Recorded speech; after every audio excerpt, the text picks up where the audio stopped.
Hello दोस्तों, स्वागत है आप सभी का आपके अपने YouTube चैनल सक्सेस मिरर 2.0 पर। तो दोस्तों, आज हम पढ़ने वाले हैं ALP में आने वाली 20 महत्वपूर्ण साइंस से संबंधित प्रश्न और इनसे रिलेटेड फैक्ट के बारे में भी। तो बिल्कुल भी स्किप ना करें और लास्ट तक बने रहें। और अगर आप हमारे चैनल पर नए हो तो सब्सक्राइब कर बेल आइकन को दबा लें। और लास्ट में मैं आपसे क्वेश्चन भी पूछूंगा जिसका आंसर आपको कमेंट बॉक्स में बतानी है। साथ ही आप हमारे टॉप 20 क्वेश्चन में कितना अटेम्प्ट कर पाते हैं वो कमेंट बॉक्स में जरूर लिखेंगे। तो चलिए स्टार्ट करते हैं। हमारा पहला सवाल है, निम्नलिखित में से कौन सी एक अंतःस्रावी और बाह्यस्रावी दो प्रकार की ग्रंथि को स्रावित करती है? तो इसका सही उत्तर क्या हो जाएगा? और दोस्तों, किसी प्रश्न का उत्तर अगर आपको पहले से मालूम हो तो कमेंट बॉक्स में जरूर लिखेंगे। तो इस प्रश्न का सही उत्तर हमारा हो जाएगा ऑप्शन नंबर ए, अग्नाशय। अग्नाशय दोस्तों क्या करती है? यह एक अंतःस्रावी ग्रंथि और बाह्यस्रावी दो प्रकार की ग्रंथि को यह स्रावित करती है। हमारा अगला सवाल है, पत्तियों का मुरझाना किस पादप हार्मोन के कारण संभव हो पाता है? और ये इंपॉर्टेंट सवाल है। तो इसका सही उत्तर क्या हो जाएगा? ऑप्शन नंबर सी, एब्सिसिक अम्ल। एब्सिसिक अम्ल के कारण पादपों में पत्तियां मुरझा जाती है। जबकि जिबरेलिन हार्मोन का पादप में क्या कार्य है? तो जिबरेलिन हार्मोन क्या करता है कि पादपों में कोशिका की वृद्धि को नियंत्रित करता है। साइटोकाइनिन हार्मोन का क्या कार्य है पादप में? तो साइटोकाइनिन हार्मोन का कार्य है कि पादपों में कोशिका के विभाजन में मदद करता है। हमारा अगला सवाल है, दो तंत्रिका कोशिका के मध्य खाली स्थान को क्या कहते हैं? और दोस्तों, ये बार बार एग्जाम में पूछा जाता है। तो इसका सही उत्तर क्या हो जाएगा? ऑप्शन नंबर बी, सिनेटिक दरार, जिसे हम लोग सिनेप्स बोलते हैं। तो दो तंत्रिका कोशिका के मध्य खाली स्थान को सिनेप्स अर्थात सिनेटिक दरार कहते हैं। हमारा अगला सवाल है, ओजोन परत किस मंडल में पाई जाती है? तो इसका उत्तर आप हमें कमेंट बॉक्स में बताएंगे। और दोस्तों, आज हम जो आपसे टॉप 20 क्वेश्चन डिस्कस करें, ये सारे के सारे इंपॉर्टेंट और 100% आपके एग्जाम में आने वाले प्रश्न हैं। तो सभी प्रश्नों को अच्छे से देखेंगे और उन्हें याद करेंगे। साथ ही लाइक और शेयर जरूर कर दिया करेंगे। जो भी आपके दोस्त ALP की तैयारी करते हैं उन्हें शेयर जरूर कर दिया करेंगे। और इस प्रश्न का उत्तर अगर आपको पहले से मालूम हो तो कमेंट बॉक्स में जरूर लिखेंगे। तो इसका सही उत्तर क्या हो जाएगा दोस्तों? ओजोन परत कहां पाई जाती है? तो हमारा इसका सही उत्तर हो जाएगा ऑप्शन नंबर ए, स्ट्रेटोस्फियर, जिसे हम लोग हिंदी में क्या बोलते हैं? समताप मंडल। ओजोन परत स्ट्रेटोस्फियर अर्थात समताप मंडल में पाई जाती है। हमारा अगला सवाल है, निम्न में कौन एक जैविक प्रक्रम द्वारा अपघटित होने वाला पदार्थ है? मतलब वो कौन सा, चारों ऑप्शन में वो कौन सा पदार्थ है जो क्या होता है दोस्तों? अपघटन हो जाता है, वो विघटित हो जाता है, मिट्टी में मिल जाता है। तो हमारा सही उत्तर क्या हो जाएगा? ऑप्शन नंबर ए, सूखे घास और पत्ते। सूखे घास और पत्ते क्या होता है दोस्तों? ये अपघटित हो जाते हैं। जबकि पॉलिथीन गैस, पॉलिथीन कभी सड़ता ही नहीं है। रबर, ये भी प्लास्टिक के अंतर्गत आता है, तो ये भी अपघटित नहीं होता है। प्लास्टिक के बोतलें, तो ये भी अपघटित नहीं होता है। तो इस प्रश्न का सही उत्तर हमारा ऑप्शन नंबर ए हो जाएगा, सूखे घास और पत्ते। हमारा अगला सवाल है, निम्न में कौन आहार श्रृंखला सही है? यानी इन चार ऑप्शन में दोस्तों वो कौन सी श्रृंखला सही है जो आहार श्रृंखला को सही दर्शा रही है? तो हमारा सही उत्तर क्या हो जाएगा? जल्दी से कमेंट बॉक्स में आप लिखेंगे। तो इसका सही उत्तर हमारा हो जाएगा ऑप्शन नंबर बी, पहले घास होता है, फिर घास को चूहा खाता है, और चूहे को दोस्त सांप खाते हैं, और सांप को कौन खाता है? मोर खाता है। तो ये आहार श्रृंखला हमारा सही दिया गया है। तो इस क्वेश्चन का हमारा सही उत्तर ऑप्शन नंबर बी हो जाएगा। हमारा अगला सवाल है, और ये बहुत ही इंपॉर्टेंट सवाल है, और इसका उत्तर आप हमें कमेंट बॉक्स में जरूर लिखेंगे। द ओरिजिन ऑफ स्पीसीज नामक पुस्तक किसने लिखी? तो इसका सही उत्तर क्या हो जाएगा? फटाफट कमेंट बॉक्स में दोस्तों इसका सही उत्तर लिखेंगे। तो हमारा इसका सही उत्तर हो जाएगा option number A, Charles Darwin. Charles Darwin ने द ओरिजिन ऑफ स्पीसीज नामक पुस्तक को लिखी। हमारा अगला सवाल है, चमगादड़ एवं पक्षी के पंख किस प्रकार के अंग के उदाहरण हैं?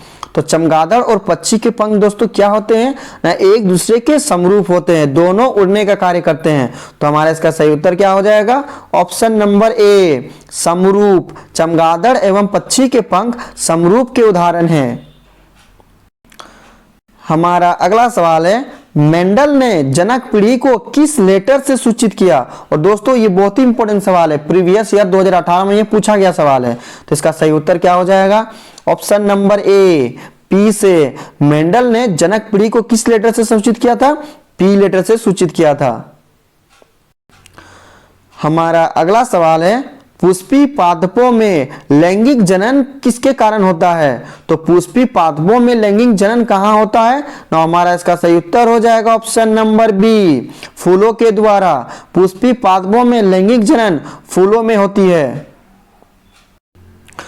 हमारा अगला सवाल है, निम्नलिखित में से कौन एक लिंगी पादप का उदाहरण है? और ये बहुत ही इंपॉर्टेंट सवाल है, तो इसका सही उत्तर क्या हो जाएगा? ऑप्शन नंबर सी, पपीता। पपीता दोस्तों एक लिंगी पादप का उदाहरण है, जबकि सरसों उभयलिंगी है, गुड़हल उभयलिंगी है और मटर हमारा उभयलिंगी है। हमारा अगला सवाल है, भ्रूण के जिस भाग से तना पत्तियां बनती है उसे क्या कहते हैं? तो दोस्तों ये बहुत ही इंपॉर्टेंट सवाल है। तो तना जब भी आपसे एग्जाम में पूछा जाए तो हमारा वो किसका उत्तर सही में आ जाएगा? Option number B, प्रांकुर।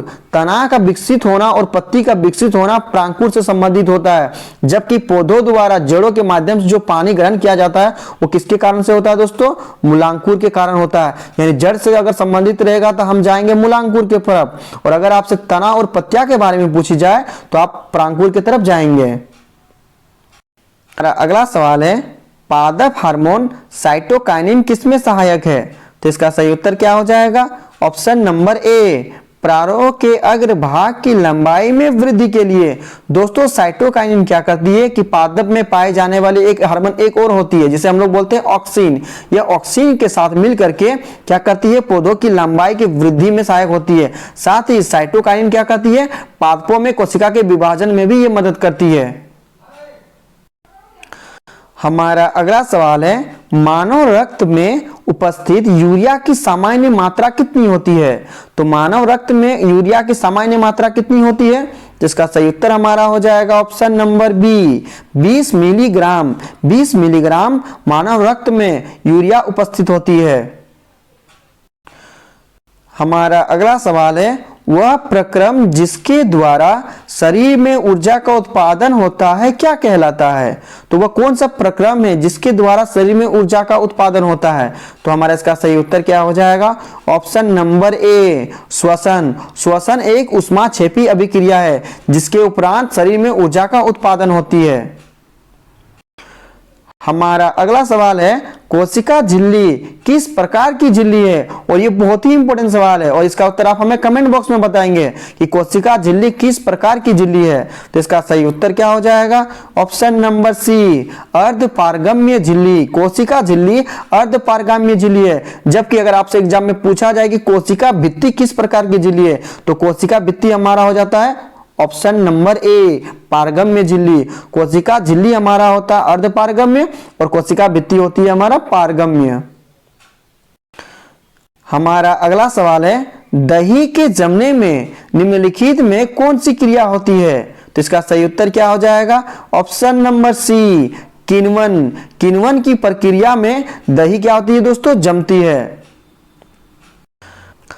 हमारा अगला सवाल है, आधुनिक आवर्त सारणी में वर्गों की संख्या कितनी होती है?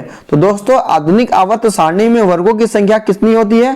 तो हमारा इसका सही उत्तर हो जाएगा ऑप्शन नंबर बी, 18। जैसे कि दोस्तों ये हमारा ऊर्ध्वाधर होती है तो ये हमारा कितना होता है दोस्तों? कुल मिलाकर 18 होती है। जबकि ये हमारा क्षैतिज होती है जिसे हम लोग क्या बोलते हैं? आवर्त बोलते हैं। तो आवर्त की संख्या कितनी होती है? 7 होती है। तो अगर आपसे पूछा जाए कि आधुनिक आवर्त सारणी में आवर्तों की संख्या कितनी होती है, तो हमारा क्या हो जाएगा? 7 हो जाएगा। और अगर आपसे पूछा जाए कि वर्गों की संख्या कितनी होती है, तो 18 वर्ग जिसे हम लोग बोलते हैं समूह भी बोलते हैं।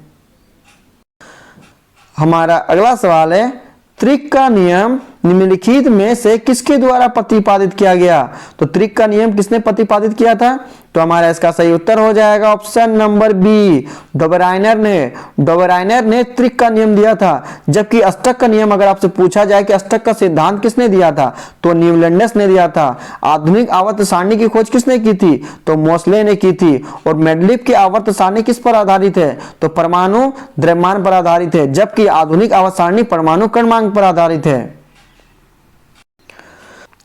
हमारा अगला सवाल है, और ये आज का हमारा अंतिम प्रश्न है। साथ ही आज हमने जो आपसे टॉप 20 क्वेश्चन डिस्कस किया, ये सारे के सारे इंपॉर्टेंट और 100% आपके एग्जाम में आने वाले प्रश्न हैं। तो सभी प्रश्नों को अच्छे से देखेंगे और उन्हें याद करेंगे। साथ ही लाइक और शेयर जरूर कर दिया करेंगे। जो भी आपके दोस्त या रिलेटिव्स एएलपी की तैयारी कर रहे हैं उन्हें शेयर जरूर कर दिया करेंगे। और किन्हीं भी प्रश्न का उत्तर अगर आपको पहले से मालूम हो तो कमेंट बॉक्स में उसका उत्तर जरूर लिखा करेंगे। तो चलिए प्रश्न की ओर बढ़ते हैं। हमारा आज का अंतिम प्रश्न है, इथोलिन में कार्बन और कार्बन के बीच दो आबंध मौजूद होते हैं जिनमें क्या पाए जाते हैं। जिसका सही उत्तर क्या हो जाएगा? ऑप्शन नंबर बी, दोनों सिग्मा आबंध पाए जाते हैं। तो दोस्तों इथोलिन में जो कार्बन होता है और कार्बन के बीच जो दो आबंध होती है उनमें क्या मौजूद होता है? तो दोनों में सिग्मा आबंध होती है।